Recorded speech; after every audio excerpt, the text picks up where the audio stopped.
In this video, let us understand what even and odd functions are. So a function f of x is considered to be even if f of minus x is equal to f of x, and a function is said to be odd if f of minus x is minus f of x. For example, let us consider x cube plus x is equal to f of x. Now what would be f of minus 1? So we would get f of minus 1 as minus 1 cube plus minus 1, which is minus 1 minus 1, which is equal to minus 2. So the resultant value here is minus 2, correct? So this means this function is odd. Now let's consider f of x, another case, is equal to 3 times x square plus 1. Now what is the value of f of minus 1?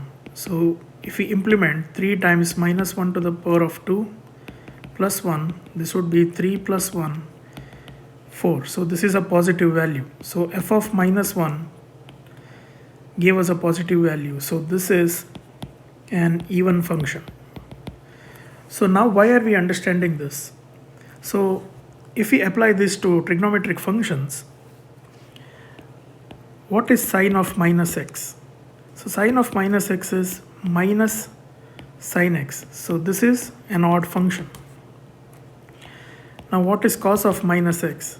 Cos of minus x is cos x. So this is an even function. So if cos of minus x is cos x, then what is, give me a second, what is secant of x? Secant of minus x, that is also equal to secant of x. So this is an even function. Now what is tan of minus x? Tan of minus x is minus tan x, which is an odd function. Now what is cosecant of minus x? Cosecant of minus x is minus cosecant of x. The reason is sine of minus x is minus sine x. So this will be an odd function. And the last one is cotangent or cot of minus x is minus cot x, which is an odd function. So we have only these two as even, all the other are odd functions. So this is a reason why I wanted to create this video. If you like it, please share it with your friends. And also please watch the other videos so that you get a better understanding of trigonometric functions. Thank you for watching. Please subscribe the channel and like the video. I'll see you in the next video.